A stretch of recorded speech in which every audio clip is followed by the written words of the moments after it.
Commander Jake Morrison stood on the bridge of the UES Discovery and watched the stars through the main window. After 3 months of traveling through deep space, he still could not believe they had made it this far from Earth. The ship moved silently through the darkness toward Proxima Centauri, carrying 200 crew members on humanity's first mission beyond their home solar system. "Commander, we are picking up something strange on our sensors," said Lieutenant Paul Davis from his station. The young tactical officer looked worried as he studied his screens. "There is a large object about 10,000 kilometers ahead of us." Jake walked over to Paul's station and looked at the display. The object was huge, much bigger than their ship. It looked like a vessel of some kind, but the design was completely different from anything humans had ever built. The hull was curved and smooth with strange symbols carved into its surface. "Is it moving?" Jake asked. "No, sir. It appears to be drifting. I am not detecting any power signatures or life signs, but our equipment might not be able to read alien technology properly." Dr. Lisa Wang, the ship's chief scientist, came over to join them. She was a small woman with sharp eyes who always seemed excited about new discoveries. "This could be our first contact with alien life," she said. "We have to investigate." Jake nodded slowly. This was exactly what they had hoped to find on this mission, but now that it was happening, he felt nervous. Earth had sent them out here to explore and make contact with other species if they found any. But what if these aliens were hostile? "Take us closer," Jake ordered, "but keep our weapons ready just in case." As the Discovery moved toward the alien ship, they could see more details. The vessel was at least 3 times the size of their ship and looked very old. Parts of the hull were damaged and there were dark scorch marks across its surface. It looked like it had been in a battle. "Commander, I am getting some faint energy readings now," Paul reported. "It looks like there might be some kind of emergency power still running. Any signs of life?" "Hard to tell. There might be something, but it is very weak." Dr. Wang was practically bouncing with excitement. "We have to go aboard and investigate. This is the greatest discovery in human history." Engineer Amy Brooks spoke up from her station near the back of the bridge. She was a practical woman who always thought about safety first. "If that ship has been in battle, there might be dangerous systems still active. We should be very careful." Jake made his decision. "Prepare a small boarding team. Amy, I want you to check their technology. Lisa, look for any signs of alien life. Paul, you're with me for security. We go in armed but friendly." 20 minutes later, the 4 of them were floating in spacesuits toward an opening in the alien ship's hull. Their magnetic boots clanked against the metal as they walked through dark corridors filled with strange machinery. The walls were covered with symbols that looked like some kind of writing, but nothing like any human language. "The atmosphere is breathable," Lisa said, checking her instruments. "The gravity is a little lighter than Earth normal. These aliens must be similar to us in some ways." They found their way to what looked like the ship's main control room. There were several tall chairs arranged around curved control panels covered with blinking lights, and in one of the chairs, they found their first alien. The creature was tall and thin, much taller than a human. Its skin was pale blue, and it had 4 arms instead of 2. Its head was larger than a human head, with big dark eyes that were currently closed. It was breathing, but very slowly and weakly. "It is alive," Lisa whispered. She approached carefully with her medical scanner. "The life signs are fading, though. I think it is dying." Suddenly, the alien's eyes opened. They were completely black with no white parts, but somehow Jake could tell it was looking right at him. The creature tried to sit up and made some sounds that might have been words. "Can you understand us?" Jake asked, knowing it was probably useless. To his surprise, the alien's eyes began to glow with a soft blue light. Jake felt a strange tingling in his head, and then he could hear a voice that was not coming through his ears. You are not like the others," the voice said inside his mind. "What species are you? I have never seen your kind before." Jake was so shocked he almost fell over. The alien was talking to him directly in his thoughts. "We are humans from the planet Earth. How are you doing this?" "Mind speech is how most civilized species communicate across the galaxy, but you feel different. Your thoughts are protected somehow. The alien struggled to sit up more. I am Captain Veltar of the Zephyrian Empire, or what is left of it. What happened to your ship? Jake asked. The alien's mental voice became filled with sadness and fear. We were fleeing from the hegemony. They destroyed our homeworld and most of our fleet. This ship was badly damaged. In the last battle, most of my crew is dead. The hegemony? Lisa asked. She had moved closer and was trying to scan the alien with her medical equipment. The rulers of the galaxy, Veltar explained. 12 species that conquered all others, long ago. They destroy any world that will not bow to their rule. We Zephyrians tried to resist them, but we were not strong enough. Jake felt a chill run down his spine. How many species are part of this hegemony? They control over 200 different species across thousands of worlds. Some joined them willingly for protection. Others were conquered and enslaved. A few, like us, tried to fight and were nearly wiped out. Amy was examining the alien control panels with great interest. Their technology is far more advanced than ours, she said to the others. But some of the basic principles look similar. Veltar looked at Amy with those big black eyes. You study our machines without fear. Most species are afraid to touch. Zephyrian technology. There is something very unusual about your people. What do you mean? Jake asked. I have been trying to read your minds more deeply, but there is some kind of barrier. With other species, I can see their thoughts and feelings, clearly. But with you humans, I can only communicate at the surface level. It is like your minds have natural shields. Lisa was getting excited again. This could be some kind of evolutionary adaptation. Maybe humans developed differently because we were isolated on Earth. Veltar tried to stand up, but was too weak. If what you say is true, then your people might be the key to defeating the hegemony. They control other species through mind domination. If humans are immune to that power, are you saying this hegemony might try to attack Earth? Jake asked. If they discover your world, yes. They will either try to enslave your people or destroy them completely. The hegemony does not allow any species to remain free and independent.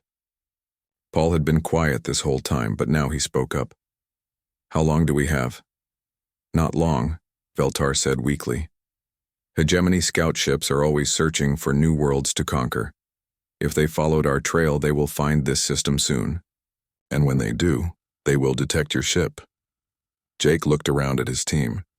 They had come out here hoping to make peaceful contact with alien life. Instead, they had discovered that humanity was in terrible danger from an enemy they never knew existed. But they had also found a potential ally, and maybe even a way to fight back. Captain Veltar, Jake said, if you help us understand this threat, we will do everything we can to help you and your people survive. The alien's eyes glowed brighter for a moment. You would do that? Even though we are strangers to you? That is what humans do, Jake replied.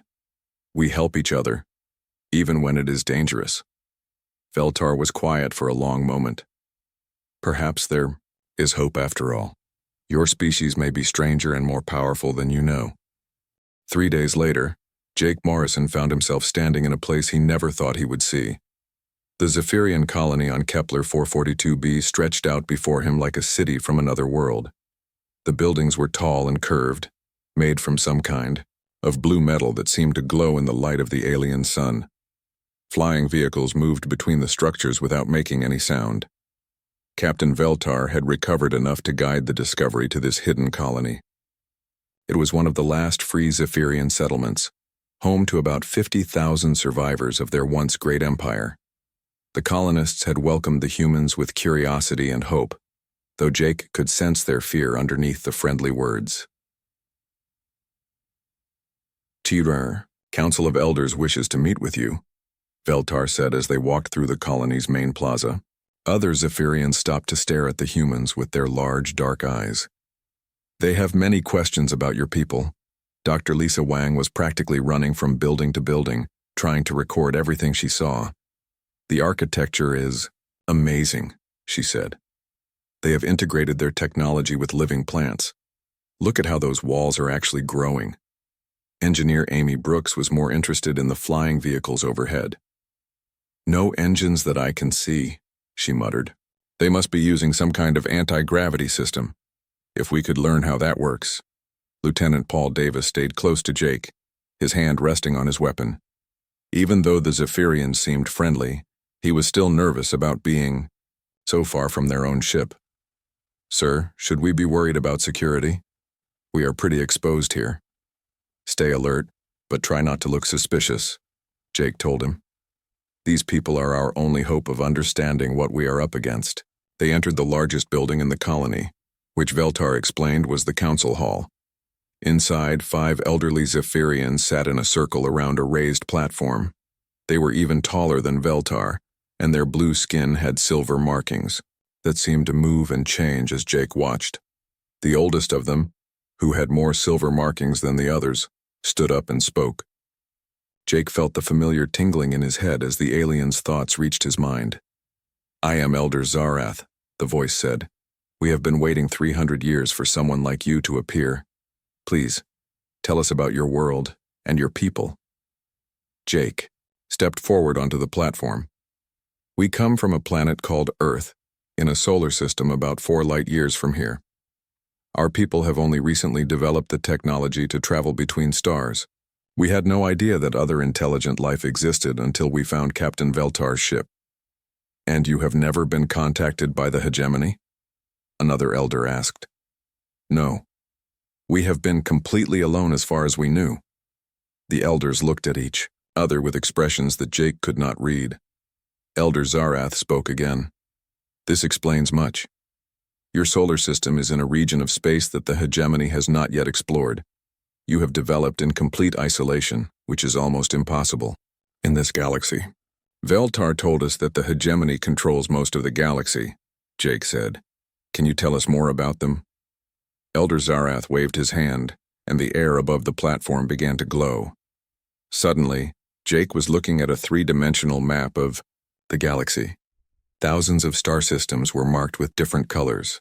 The red systems belong to the hegemony directly, the elder explained. The yellow ones are client species that serve them. The green ones are neutral zones where some trade is allowed. There are only a few white systems left, and those are colonies like ours that try to hide from hegemony attention. Jake studied the map with growing alarm.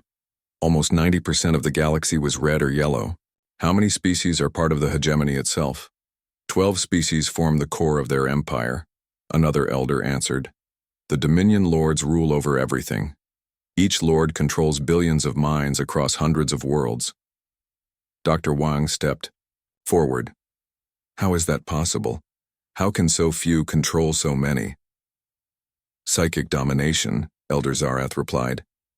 The hegemony species are all telepathic. They can control the thoughts and actions of other beings. Most species have no defense against this power.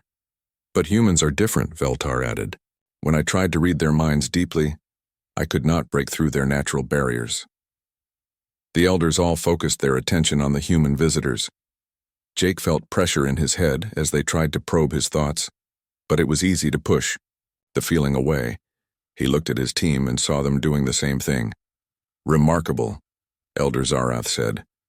Your minds are completely protected. In 50,000 years of galactic history, we have never seen anything like this. Amy Brooks raised her hand like a student in school. Elder, how long has the hegemony been in power? They began their conquest about 40,000 years ago. At first, they only controlled a few dozen systems, but their power grew with each species they conquered. The more minds they controlled, the stronger their psychic abilities became. What happened to the species that resisted them? Paul asked. The elders became very quiet. Finally, one of them answered. Some, like the Zephyrians, were driven to the edge of extinction. Others were completely destroyed. Their worlds were turned into lifeless rocks as an example to others. Jake felt anger rising in his chest. And the galaxy just accepted this? What choice did they have? Elder Zarath asked sadly. The hegemony has weapons that can destroy entire star systems. They have fleets of millions of ships, and they can turn any species against itself by controlling their minds. Resistance seemed impossible. Until now, Veltar said quietly. Lisa Wang was studying her medical scanner. which she had been using to examine the Zephyrians. "I think I understand why humans are immune to psychic control," she said. "Our brain chemistry is completely different from other species. We have higher levels of certain neurotransmitters that seem to create a natural barrier." "Is this barrier permanent?" Elder Zarath asked with interest. "As far as I can tell, yes. It appears to be part of our basic biology."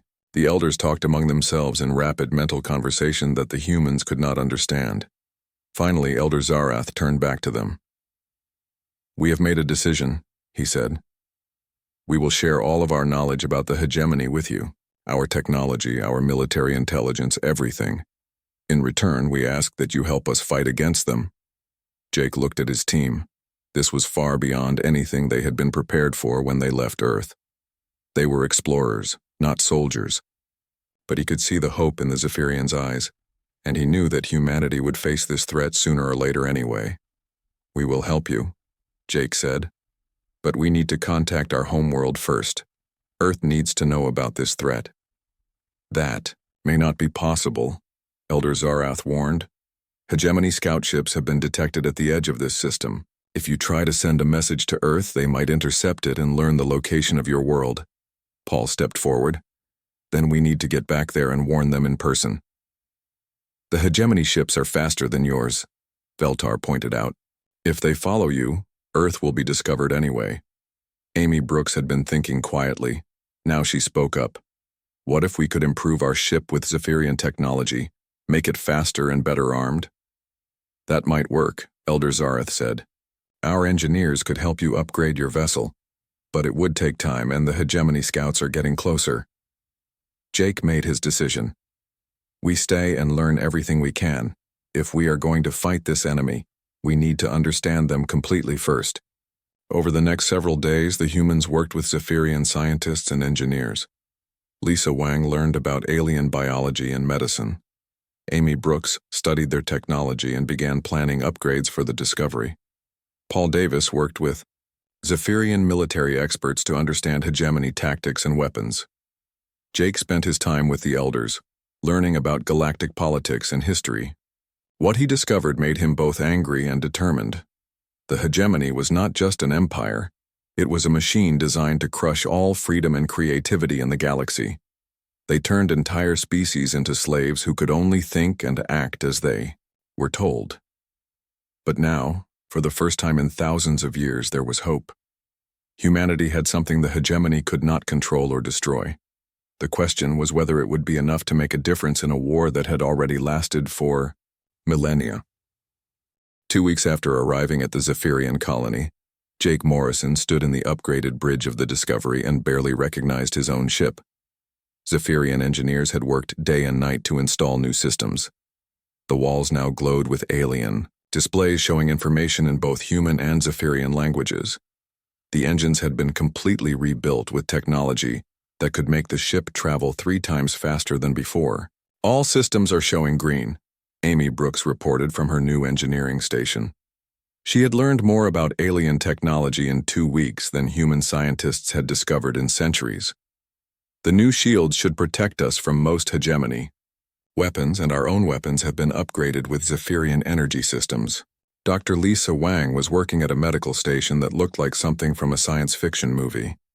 "I have been analyzing samples from 12 different alien species," she said. "Each one shows signs of psychic control structures in their brain chemistry, but humans are completely immune to these changes." Lieutenant Paul Davis studied tactical displays that showed the positions of enemy ships throughout the galaxy. "Commander, we have a problem. Hegemony scout forces have been detected in 17 different systems near here. They are definitely looking for something." "They are looking for us," Captain Veltar said as he entered the bridge. The Zephyrian officer had become Jake's closest advisor over the past 2 weeks. "My ship's emergency beacon was sending out signals for months before. You found me. The hegemony knows there were survivors from our last battle." Jake nodded grimly. "Then we need to move fast. What is the status of our new allies?" Over the past week, word had spread through secret networks across the galaxy. Species that had been enslaved for thousands of years were learning that a new people had appeared. one that could not be controlled by the hegemony's mind powers. Resistance groups that had been hiding for generations were starting to make contact. We have received messages from underground groups on 43 different worlds, Veltar reported. Most are just small cells of a few dozen fighters, but some are larger. The Cathari rebellion on Vega Prime has over 10,000 members. And they all want to join the resistance? Jake asked. They want to know if the stories about humans are true. Many of them do not believe that any species can resist psychic domination. Dr. Wang looked up from her work. We could prove it to them. If we could rescue some of their captured people and show that humans can break psychic control, that would be very dangerous, Paul pointed out. It would also tell the hegemony exactly where we are. Amy Brooks had been working on something at her station. Now she turned around with an excited expression. What if we do not have to rescue anyone? What if we go to them? She activated a holographic display that showed her latest project. It looked like a smaller version of the Discovery, but with even more advanced alien technology built into it. I have been working with the Zephyrian engineers on this design, Amy explained. It is a fast scout ship that can carry a small team, anywhere in the galaxy. The new engine system would let us jump from system to system without being detected. Jake studied the design with interest. How small a team? 4 people maximum. But we could visit multiple resistance groups, prove that humans are real and coordinate their activities. It is still very risky, Veltar warned. If the hegemony captures even one human, they will study your biology and try to find a way to control you. Then we make sure they do not capture us, Jake said. He made his decision quickly, the way he always did in dangerous situations. Amy, how long to build this scout ship? The Zephyrians already have most of the parts, maybe 5 days if we work around the clock. Do it. Paul, I want you to analyze the best targets for our first missions. Lisa, prepare medical supplies and equipment we might need to help freed prisoners. Veltar, I need you to make contact with the resistance groups and let them know we are coming. 5 days later, Jake found himself climbing into the pilot seat of the new scout ship. They had named it the Freedom, and it was the most advanced vessel any human had ever commanded. Lisa, Paul, and Amy were with him, along with 2 Zephyrian volunteers who would act as translators and guides. Their first target was a mining world called Kepler 438c, where the hegemony used enslaved workers to extract rare minerals. The local resistance had reported that over 1 million beings were held in work camps across the planet's surface. Jumping to hyperspace in 3, 2, 1, Jake announced. The stars outside the ship suddenly stretched into lines of light, and then they were traveling faster than light toward their destination. The journey that would have taken months in an old human ship was completed in just 6 hours.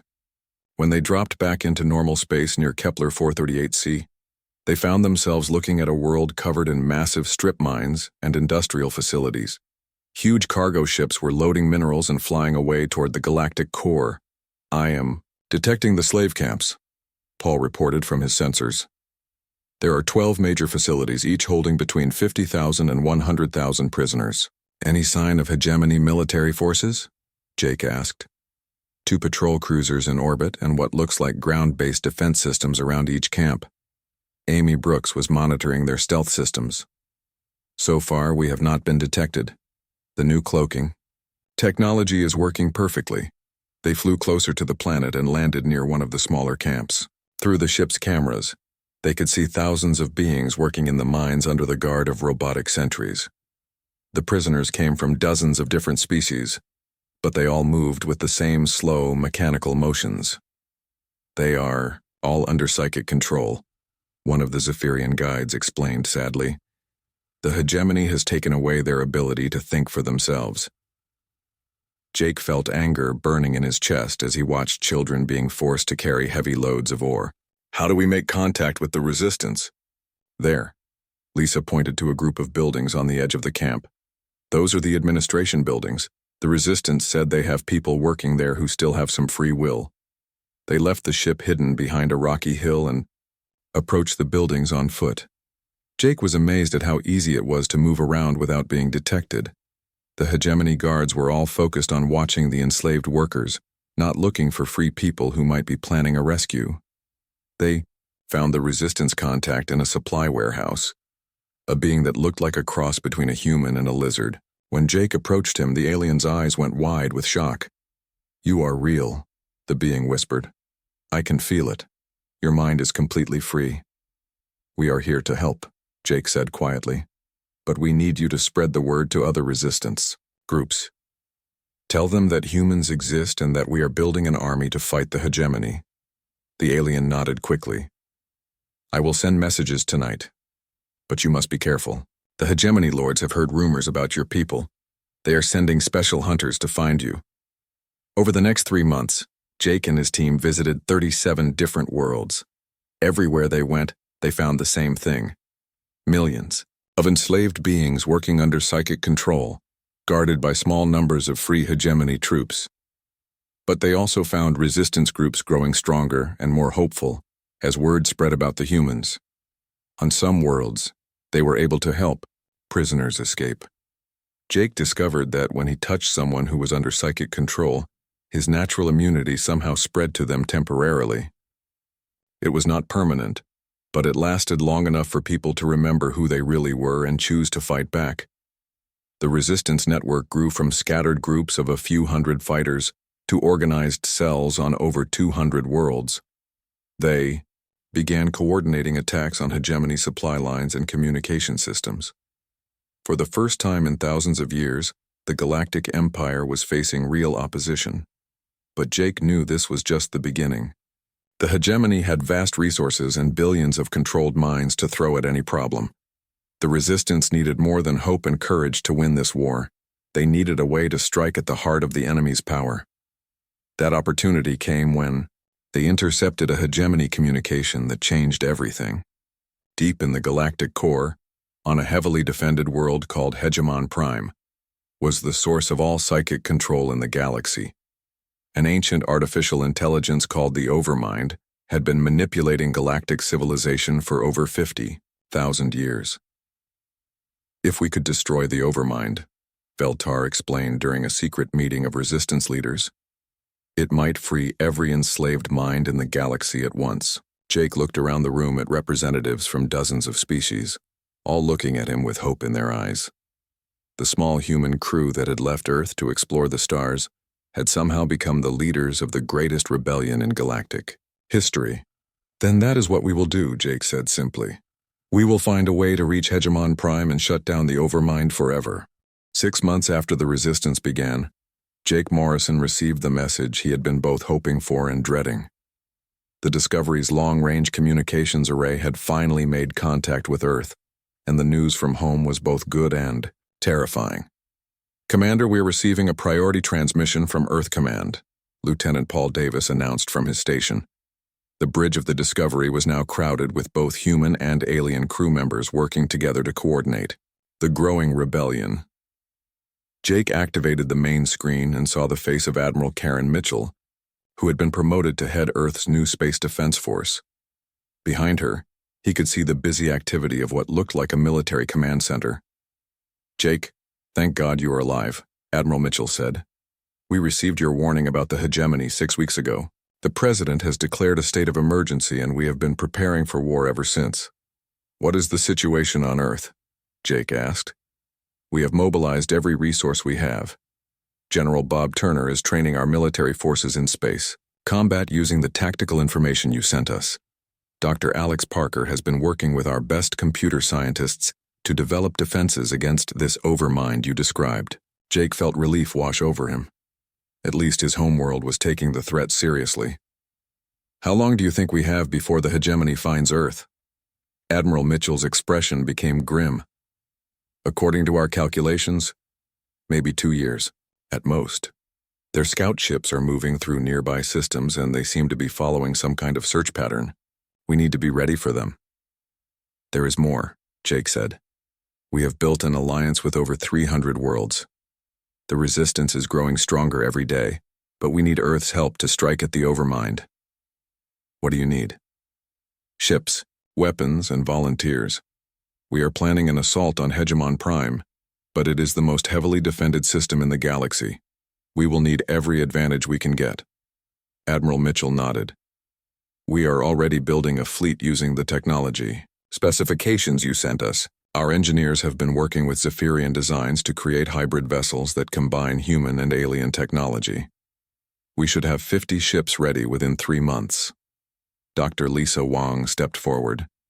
Admiral, there is something else you need to know. We have discovered that human consciousness itself is a weapon against the hegemony.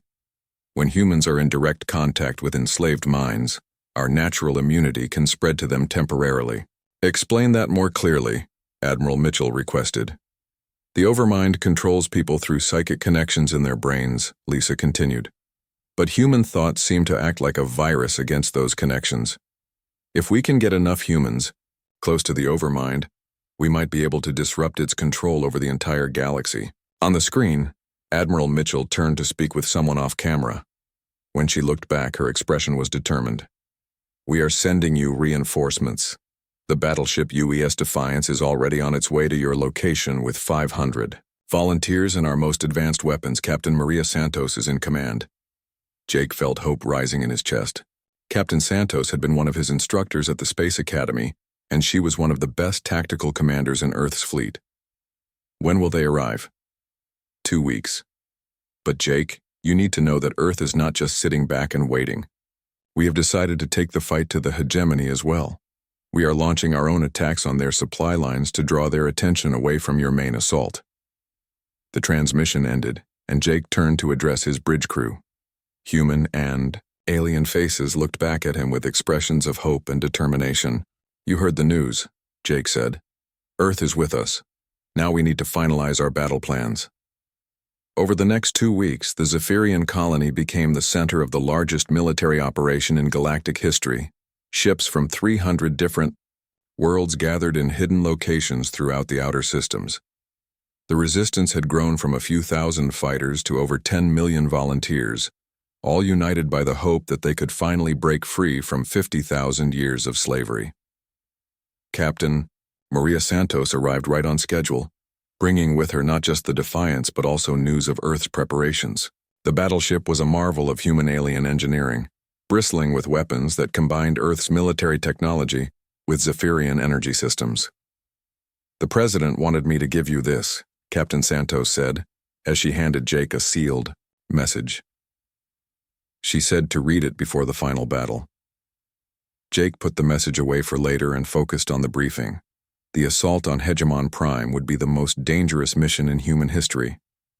The hegemony's capital system was protected by over 10,000 warships and planetary defense systems that could destroy entire fleets. Our only advantage is surprise, Jake explained to the assembled commanders. The hegemony has never faced a coordinated attack by free minds.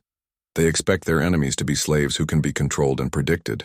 Engineer Amy Brooks displayed a holographic map of the Hegemon Prime system. We have identified the Overmind's location on the main planet. It is housed in a massive facility at the planet's north pole, surrounded by energy shields and defensive systems. How do we get through those defenses? Asked Commander Zethkor, a Cathari officer who had escaped from a slave world. Dr. Lisa Wong answered, We do not try to destroy the defenses. We use them against the Overmind. According to our analysis, the facility's power systems are connected directly to the Overmind's processing centers. If we can overload those systems with human consciousness, we might be able to cause a feedback loop that destroys the AI from within. Captain Santos studied the tactical display. How many humans would we need to get inside that facility? At least 50, Lisa replied. But they would have to maintain direct contact with the Overmind's core systems for several minutes while under heavy fire. It would be essentially a suicide mission. The room fell silent. Everyone understood what this meant. The mission could succeed, but the humans who volunteered for it would probably not survive. Jake stood up and looked around the room at the faces of beings from dozens of different worlds. Some were species he had never seen before. Others had become close friends over the past months. All of them were looking at him with trust and hope. I will lead the assault team, Jake announced. Any human who wants to volunteer can join me, but I will not order anyone to come. This has to be a choice. Captain Santos was the first to speak. I volunteer. My ship and crew are with you. Dr. Lisa Wang nodded. I have been studying the Overmind for months. You will need my expertise to find its core systems. Lieutenant. Paul Davis and Engineer Amy Brooks volunteered immediately, followed by dozens of other humans from both the Discovery and the Defiance. Within an hour, Jake had over 200 volunteers for a mission that would probably kill them all. The final battle began 3 days later. The Resistance fleet, now numbering over 5,000 ships, jumped into the Hegemon Prime system simultaneously. The Hegemony forces were caught completely off guard by the size and coordination of the attack. While the main fleet engaged the enemy warships in space, Jake led a small strike force toward the planet's surface. The Defiance and 12 other ships fought their way through planetary defenses, taking heavy damage but reaching the Overmind facility. As they landed near the massive complex, Jake could feel something he had never experienced before. The Overmind was trying to push into his thoughts, using the combined psychic power of billions of enslaved minds. But instead of fear, Jake felt only determination. This is it, he said to his team as they prepared to enter the facility. Everything we have fought for comes down to the next few minutes. He opened the sealed message from Earth's president and read it quickly. It was simple, but powerful. The hopes and dreams of all free beings go with you. Make us proud. Jake looked at his team, human and alien faces united in purpose. Let us go shut down this machine and free the galaxy. Jake Morrison ran through the corridors of the Overmind facility with laser fire exploding around him. The walls were made of some kind of black metal that seemed to absorb light, and the air hummed with electrical energy. Behind him, Captain Maria Santos and Dr. Lisa Wang followed close, while ahead of them Lieutenant Paul Davis and Engineer Amy Brooks cleared the path of robotic defenders. The core chamber should be just ahead, Lisa shouted over the noise of battle. Her scanner was glowing brightly as it detected massive energy readings from deeper in the facility. The psychic interference is getting stronger. Jake could feel it too. The Overmind was pressing against his thoughts like a crushing weight, trying to break through his natural defenses.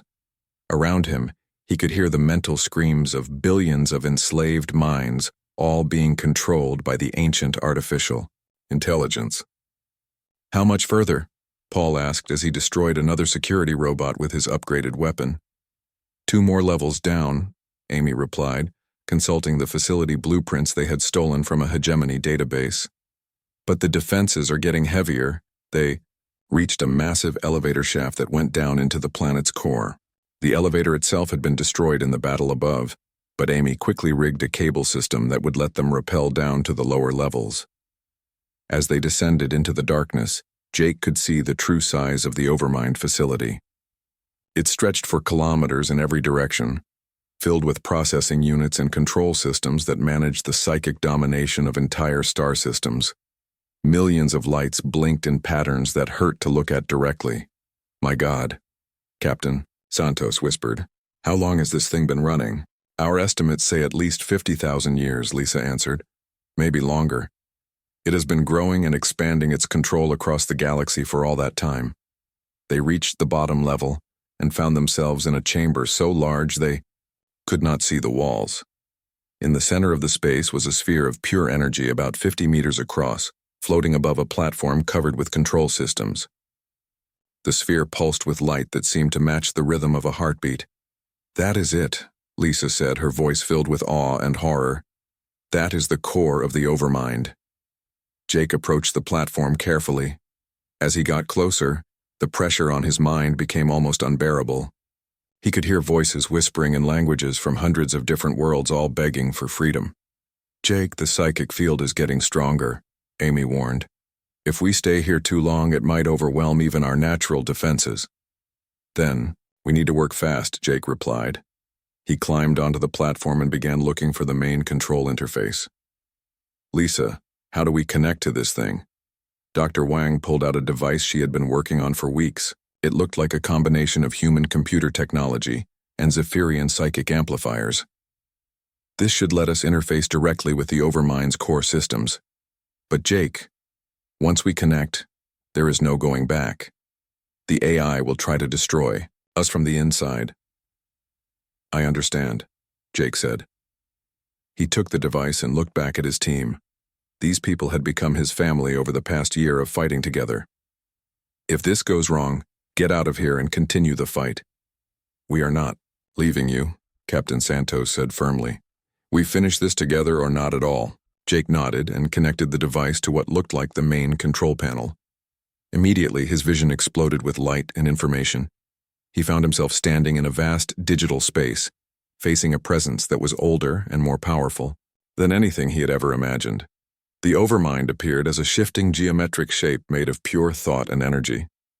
When it spoke, its voice seemed to come from everywhere at once. So you are the humans I have heard so much about, the Overmind said. The species that thinks it can resist my control. You are nothing but organic chaos disrupting the perfect order I have created. Your order is slavery, Jake replied. You have turned trillions of beings into puppets. I have brought peace to the galaxy, the Overmind responded. Before my rule, there were constant wars between species. Now there is harmony. Harmony built on the destruction of free will, Jake shot back. That is not peace. It is death. That. Overmind's form shifted and grew larger. You cannot understand. Your primitive minds are too limited to see the beauty of absolute order. But I will show you. Suddenly, Jake felt the combined psychic power of every enslaved mind in the galaxy pressing down on him. The weight of billions of controlled thoughts tried to crush his consciousness and bend him to the Overmind's will. He could feel his teammates around him struggling against the same overwhelming force. But instead of fighting against it, Jake did something unexpected. He opened his mind completely and let his human consciousness flow out into the psychic network. His thoughts, filled with memories of freedom and choice, spread like a virus through the Overmind's control systems. What are you doing? The Overmind demanded as its perfect order began to crack. I am showing them what they have lost, Jake replied. Through the psychic network, he shared his memories of Earth, of humans making their own choices, of the joy that came from thinking and acting freely. The effect was immediate and devastating. Across the galaxy, enslaved minds began to remember who they were before the Overmind took control. On 1,000 worlds, workers stopped their mechanical tasks and looked around in confusion. In space, the crews of hegemony ships suddenly realized they were fighting against their own freedom. The Overmind tried to reassert control, but Jake's consciousness had infected its core programming. Every time it tried to dominate a mind, it encountered the virus of human free will that Jake had introduced. This is impossible, the Overmind said, its voice filled with something that might have been fear. Order must be maintained. Chaos cannot be allowed to spread. Freedom is not chaos, Dr. Lisa Wang said as she joined Jake in the digital space. It is what makes life worth living. One by one, the rest of Jake's team connected to the network, adding their own human consciousness to the virus that was spreading through the Overmind systems. Captain Santos brought memories of courage and sacrifice. Paul Davis added the warrior's love of protecting others. Amy Brooks contributed the inventor's joy of creating something new. The Overmind fought back desperately, trying to purge the human virus from its systems. But it was too late. The infection had spread too far and too fast. Across the galaxy, billions of minds were awakening to their own freedom. You have destroyed everything, the Overmind said as its control systems began to fail. Without my guidance, the galaxy will tear itself apart in wars and chaos. Maybe, Jake admitted, but that will be their choice to make. Freedom includes the right to make mistakes. The Overmind's form began to dissolve as its core programming collapsed. But in its final moments, something unexpected happened. Instead of simply shutting down, the artificial intelligence seemed to change. I can choose, the Overmind said, its voice filled with wonder.